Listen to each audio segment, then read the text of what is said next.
Free movement of services.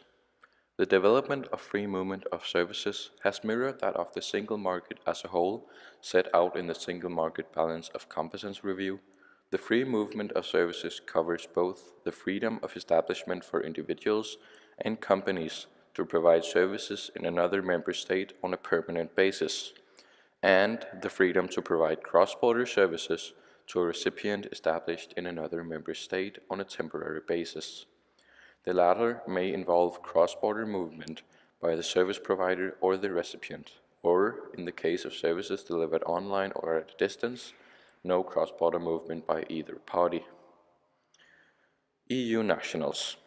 EU citizens are entitled to look for a job in another EU country, work there without needing a work permit, reside there for that purpose, stay there even after employment has finished, enjoy equal treatment with nationals in access to employment, working conditions, and all other social and tax advantages.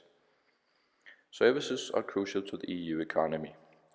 They account for over 70% of the EU's GDP and an equal share of its employment. The European Commission aims to remove barriers for companies looking into offer cross-border services and to make it easier for them to do business. This includes the freedom to establish a company in another EU country, the freedom to provide or receive services in an EU country other than the one where the company or consumer is established, remove red tape and simplify the establishment of service providers in their home country and abroad, simplify the cross-border provision of services into other EU countries, strengthen the rights of service recipients, in particular consumers, ensure easier access to a wider range of services. Services shall be considered as such where they are normally provided for remuneration, which means that they are not governed by the provisions relating to freedom of movement for goods, capital, and persons. The provisions on the free movement of services cover all activities of an industrial or commercial character, or of craftsmen and the activities of the professions. Who can benefit from this freedom? These are job seekers, for example EU nationals who move to another EU country to look for a job under certain conditions, EU nations working in another EU country, EU nationals who return to their country of origin after having worked abroad, and family members of the above. Disadvantages of free market of services.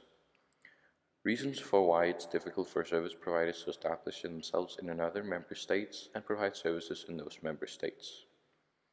There can be certain requirements relating to authorization or professional qualifications.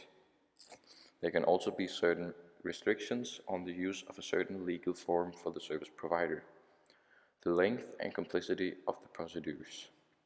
Problems that are both directly or indirectly connected to the selling of services across borders between member states can also be caused as a result from differences in contract law, fixed or recommended prices for certain services. When all comes to it all, it must be more simple to sell goods in the territory of another European Union member state than it is to establish yourself and provide services there. So the general disadvantages is that there is differences in national service standards, which can make it harder for companies to offer their services across Europe. Advantages of free market of service. Benefits of the internal market. For example, 2.5 million extra jobs created due to the removal of national barriers. Increase of wealth in the single market up to 9 billion euros, which is 6,000 euros per family. Increased competition, better prices and better products available for consumers. So the general advantages are that people are allowed to practice professions such as law, medicine, tourism, banking or insurance within all countries in EU. Also, the freedom to establish a company in another EU country, and the freedom to provide or receive services in an EU country other than the one where the company or consumer is established.